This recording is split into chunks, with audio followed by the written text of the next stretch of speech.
Hello అండి, hi, నమస్తే. నేను మీ మద్దిపట్ల భార్గవ్. ఎలా ఉన్నారు? రేపు జూన్ 4వ తారీఖున రానున్నటువంటి ఎలక్షన్ రిజల్ట్స్లో భాగంగా యావత్ ఆంధ్రప్రదేశ్ రాష్ట్రమే కాదు, భారతదేశం మొత్తం కూడా ఉత్కంఠతతో ఎదురు చూస్తూ ఉంది. ఎవరు గవర్నమెంట్ ఫామ్ చేస్తారు? Telugu Desam party, Janasena party, Bharatiya Janata party కలిసి కూటమిగా ముందుకొచ్చాయి. అలాగే వైఎస్ఆర్ కాంగ్రెస్ పార్టీ ఆల్రెడీ రూలింగ్లో ఉంది 2019 నుంచి 2024 వరకు కూడా. ఒకవైపు వైఎస్ఆర్ కాంగ్రెస్ పార్టీ, అలాగే మరోవైపు కూటమి. ఎవరు రూలింగ్లోకి వస్తారు? నాకున్నటువంటి కొద్దిపాటి పొలిటికల్ ఇంట్రెస్ట్లో భాగంగా నా ఒపీనియన్ కానీ, నా అనాలిసిస్ కానీ మీ అందరితో షేర్ చేసుకోవాలనేసి సోషల్ మీడియా ప్లాట్ఫామ్ ద్వారా మీ ముందుకు రావడం జరుగుతోంది. నా అనాలిసిస్ చెప్పే ముందు నేను ఒకటే చెప్తున్నాను. నాకు వైఎస్ఆర్ కాంగ్రెస్ పార్టీలో, అలాగే తెలుగుదేశం పార్టీలో మంచి మిత్రులు ఉన్నారు. వాళ్ళతో ఎటువంటి ఏమంటారు, వాళ్ళ మనోభావాలు దెబ్బతీయాలనేది నా ఇంటెన్షన్ కాదు. I still have very good and will continue the same friendship with them for ever. నేను ఒకటే చెప్తున్నానండి. తెలుగుదేశం పార్టీ కూటమికి రేపు రానున్నటువంటి రిజల్ట్స్ ఖచ్చితంగా 100% ఫేవర్గా ఉంటాయి. ఎందుకంటే ఎలక్షన్ జరిగినటువంటి ప్యాటర్న్ కానివ్వండి, ఎలక్షన్ జరుగుతున్నంతసేపు మేము ఓటర్స్తో పోస్ట్ ఎలక్షన్స్ కూడా ఇంటరాక్ట్ అయ్యాం. జరుగుతున్న పరిస్థితుల్లో ఉదయం 8 గంటల నుంచి సాయంత్రం 6 గంటల వరకు కూడా నేను బూత్ దగ్గరే ఉన్నాను. అన్ని విధాలుగా నేను ఓటర్స్ని అబ్జర్వ్ చేయడం జరిగింది. ఎలక్షన్స్ ముందు కూడా వైఎస్ఆర్ కాంగ్రెస్ పార్టీలో కూడా నాకున్నటువంటి మిత్రులతో నేను సంభాషించడం కానీ, ఎక్కడికక్కడ ఎవరితో మేము మాట్లాడుతూ వచ్చాము. కూటమికి 100% ఛాన్సెస్ ఉన్నాయి. ఎవరు ఎన్ని చెప్పినా, ఏ సర్వే సంస్థ ఏం చెప్పినా కూడా ఖచ్చితంగా కూటమి అధికారంలోకి వస్తుందని చెప్పడంలో ఎటువంటి ఆశ్చర్యం కూడా లేదండి. ఎందుకు 151 స్థానాలు గెలిచినటువంటి వైఎస్ఆర్ కాంగ్రెస్ పార్టీ ఎందుకు డౌన్ఫాల్లోకి వెళ్తుంది? ఎందుకంటే రేపు రిజల్ట్స్ రాకముందు కూడా ఇంత కాన్ఫిడెంట్గా మేము ఎందుకు చెప్తున్నాం అంటే, ఖచ్చితంగా కూటమి అధికారంలోకి వస్తుందండి. మేము ఉదయం నుంచి సాయంత్రం వరకు మా గ్రామంలో ఉన్నటువంటి యూత్ మొత్తం కూడా ఎలక్షన్ బూత్ దగ్గరే ఉన్నారు. అలాగే గ్రామంలో ఉన్నటువంటి ప్రతి ఒక్కరండి, నాట్ ఓన్లీ యూత్, ప్రతి ఒక్కరు కూడా ఈ ఎలక్షన్ ఒక ఛాలెంజ్గా తీసుకున్నారు. ఇంతలా మోటివేట్ అయ్యి ఎవరికి వాళ్ళు ప్రతి ఒక్కరూ ఒక ఇన్ఫ్లుయెన్సర్గా మారి కూటమికి, జనసేన పార్టీ వాళ్ళైతే ఇక అసలు చెప్పాల్సిన అవసరం లేదండి. వాళ్ళకు తోచిన అన్ని విధాలుగా ఫైట్ చేశారు. ఖచ్చితంగా కూటమి అధికారంలోకి వస్తుంది, వచ్చి తీరుతుంది అనడానికి గట్టి కారణాలు ఉన్నాయి. వైఎస్ఆర్ కాంగ్రెస్ పార్టీ ఎందుకు అధికారాన్ని కోల్పోబోతుంది?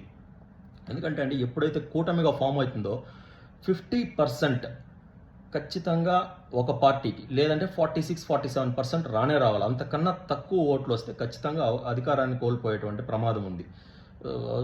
ఇప్పుడు కనుక మీరు చూస్తే వైఎస్ఆర్ కాంగ్రెస్ పార్టీ వాళ్ళు 49%, 49.5% వచ్చేటువంటి ఛాన్స్ ఎట్టి పరిస్థితులు లేదు. ఎందుకంటే ఒకవైపు కూటమి, ఇక్కడేమో ఓట్స్ స్ప్లిట్ అవడం లేదు. జనసేన ఓట్స్ కానీ, లేదంటే భారతీయ జనతా పార్టీ, లేదంటే తెలుగుదేశం పార్టీ, అన్నీ ఒక కూటమికి ఒకవైపు పడేటువంటి అవకాశం చాలా క్లియర్గా ఉంది. వైఎస్ఆర్ కాంగ్రెస్ పార్టీకి సంబంధించిన ఓట్స్ కూడా అదేవిధంగా కన్సాలిడేట్ అవ్వాలి. ఆల్రెడీ రూలింగ్లో ఉన్నటువంటి పార్టీకి బేసిక్గానే కొద్దో గొప్ప వ్యతిరేకత ఉంటుంది. అది ఎంప్లాయీస్ నుంచి కావచ్చు, వ్యాపారస్తుల నుంచి కావచ్చు, నిరుద్యోగుల నుంచి కావచ్చు, సొంత పార్టీ కార్యకర్తల నుంచి కూడా కావచ్చు అండి. ఎందుకంటే కొన్ని సంక్షేమ కార్యక్రమాలు సొంత పార్టీ కార్యకర్తల చేతుల మీదుగా వెళ్ళనప్పుడు, సొంత పార్టీ ఎమ్మెల్యేలకు సరైనటువంటి ఇంపార్టెన్స్ లేనప్పుడు వాళ్ళే కూడా గవర్నమెంట్ను ఓడించేటువంటి ప్రయత్నం చేస్తారు. దీంట్లో ఎటువంటి డౌట్ కూడా లేదు. మరి ఇన్ని ప్రతికూల పరిస్థితులు పెట్టుకున్నటువంటి వైఎస్ఆర్ కాంగ్రెస్ పార్టీ ఏ విధంగా అధికారంలోకి వచ్చేటువంటి అవకాశం ఉందో ఎవరైనా కూడా ఆలోచిస్తే వాళ్ళకి ఇట్టే అర్థమైపోతుంది. వీటన్నిటిని మించి 2019 ఎలక్షన్స్ అయిన తరువాత ప్రజావేదికను కూల్చడంతో తెలుగుదేశం పార్టీకి వైఎస్ఆర్ కాంగ్రెస్ పార్టీ అధినేత జగన్మోహన్ గారు ఆల్మోస్ట్ ఒక హోప్ ఇచ్చారండి. అక్కడ నుంచి తెలుగుదేశం పార్టీ మళ్ళా ఇంకా ముందుకు పుంజుకోవడానికి చాలా మంచి అవకాశాలు ఉన్నాయని కూడా చెప్పచ్చు. దాని తర్వాత నాణ్యమైనటువంటి మద్యం లేకపోవడంతో, మద్యం సేవించే అలవాటు ఉన్నటువంటి వాళ్ళు ఎప్పటికప్పుడు నిరాశకు గురవుతూ వచ్చారండి. ఓకే, మిడ్లో ఎలక్షన్స్ లేవు, ఖచ్చితంగా చివరిలో బాగు చేసుకోవచ్చు అనుకున్నారు. ఇవన్నీ వదిలేద్దాం. ఇసుక, let's not speak about that sand also. Chandrababu Naidu గారు అరెస్ట్ అండి. ఖచ్చితంగా ఈ అరెస్ట్ తర్వాత ఎలక్షన్స్ ఉన్నాయి, సంక్షేమ పథకాలు ఉన్నాయి, మనం మంచి బెటర్ ఎలక్షనీరింగ్ చేసుకున్నామంటే one of the finest election జరుగుతుంది, తిరిగి మనమే అధికారంలోకి వస్తామని చెప్పేసి కూడా వైఎస్ఆర్ కాంగ్రెస్ పార్టీకి సంబంధించినటువంటి వాళ్ళు అనుకోని ఉండొచ్చు.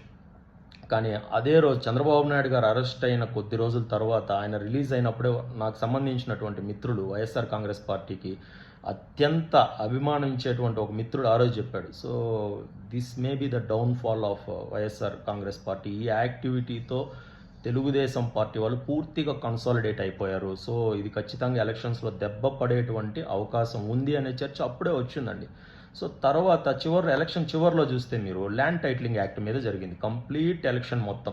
సో ల్యాండ్ టైటిలింగ్ యాక్ట్ చెప్పేటప్పుడు జగన్మోహన్ రెడ్డి గారి పైన ఈయన అధికారంలోకి వచ్చారంటే మీ భూములకి రక్షణ ఉండదు అని ఎవరన్నా చెప్పినప్పుడు అది అపోహ లేదంటే నిజమా అబద్ధమా అనేది వాళ్ళు ఆలోచించుకునేంత టైం కూడా ఉండదండి. చంద్రబాబు నాయుడు లాంటి రాజకీయ దిగ్గజాన్ని అరెస్ట్ చేసి జైల్లో పెట్టినటువంటి వ్యక్తి ఖచ్చితంగా ఆయన మొండి వైఖరిని ప్రజలందరి మైండ్లో కూడా రిజిస్టర్ అయిపోయిందండి. వాళ్ళు రిజిస్టర్ చేసుకున్నారు. సో ఈ ల్యాండ్ టైటిలింగ్ యాక్ట్ అనేటప్పుడు ప్రజలు ఏం ఆలోచిస్తారు? ఆల్రెడీ వాళ్ళ మైండ్లో రిజిస్టర్ అయింది. ఖచ్చితంగా జగన్మోహన్ రెడ్డి గారు ఎవరి మాట వినరు, మన భూమి మనది కాదు అనేటువంటి కనీసం ఆ చిన్నపాటి పోరాటాన్ని మనం చేసేదానికి పోయినా కూడా ఖచ్చితంగా అణిచివేస్తారు. అది మామూలుగా అణిచివేస్తారా, లాఠీలతో కొట్టి అణిచివేస్తారా అనేది ఇంకా వాళ్ళ ఊహ ఆరెంజ్లో ఉంటుంది. కానీ ఖచ్చితంగా జగన్ గారికి మళ్ళీ ఓట్లు వేద్దాం అనేసి majority of the land holdings ఉన్నటువంటి పీపుల్ కూడా అనుకునేటువంటి పరిస్థితి ఉండదండి. దానికి తోడు తెలుగుదేశం పార్టీ వాళ్ళు ప్రతి ఒక్క వ్యక్తి కూడా ఒక ఇన్ఫ్లుయెన్సర్గా మారారు. నేను అబ్జర్వ్ చేశాను, నేను ఎలక్షన్స్లో తిరిగాను. వైఎస్ఆర్ కాంగ్రెస్ పార్టీకి సంబంధించినటువంటి వాళ్ళు నా మిత్రులతో నేను మాట్లాడటం జరిగింది. చాలా క్లియర్గా నేను 10 మందితో మాట్లాడితే 2 లేదంటే 3 చివరిలో ఎమ్మెల్యే మా దగ్గరికి రాలేదన్న, ఎమ్మెల్యే అంటే వైఎస్ఆర్ కాంగ్రెస్ పార్టీ వాళ్ళ ఫీలింగ్. సో చేతులారా వాళ్ళు కూడా ఎలక్షన్ను వదిలేశారు కొంతమంది. I'm not speaking about every one. Ground లెవెల్లో ఉన్నటువంటి హార్డ్ కోర్ జగన్మోహన్ రెడ్డి గారు అంటే అభిమానంగా ప్రాణాలైనా ఇచ్చేటువంటి వైఎస్ఆర్ కాంగ్రెస్ పార్టీ కార్యకర్తలు కూడా ఈ ఎలక్షన్స్లో న్యూట్రల్గా ఉన్నారు. వాళ్ళ ఓటు వాళ్ళు వేసుకున్నారు, కానీ పక్కనోడు ఓటు లేదంటే ఒకరిని ఇన్ఫ్లుయెన్స్ చేసి వేయించాలనేటువంటి ఒపీనియన్లో వాళ్ళు లేరు. పార్టీ వస్తే గుడ్, రాకపోయినా వాళ్ళు ఏం పెద్ద టెన్షన్ తీసుకునేటువంటి పరిస్థితులు లేరు. ఇలాంటి ఉదాహరణలు ప్రతి కాన్స్టిట్యున్సీలో ఉన్నాయి.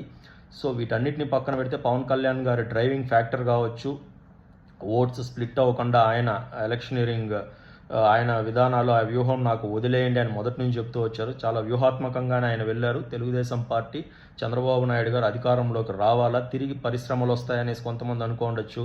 ఎంప్లాయ్మెంట్ ఆయన మొదటి సిగ్నేచర్ డిఎస్సికి సంబంధించి ఆయన సిగ్నేచర్ మొదటి సంతకం మెగా డిఎస్సికి సంబంధించి పెడతానని చెప్పేసి ఇట్లా వేరే వేరే కారణాలు ఏవే అయినప్పటికీ కూడా కూటమి అధికారంలోకి రావడానికి 100% ఛాన్సెస్ ఉన్నాయండి. సో ఎలక్షన్ ఇది వన్ సైడ్గా ప్రజల మ్యాండేట్ ఉంటుందనేది నా ఒపీనియన్. సో చాలామంది అంటున్నారు 90 సీట్లు 95 100. నేను సీట్స్ గురించి చెప్పను. నేనైతే ఒకటే చెప్తాను, తెలుగుదేశం పార్టీ పూతలపట్టు కాన్స్టిట్యున్సీలోనే మంచి మెజారిటీతో గెలుస్తుందండి 100%.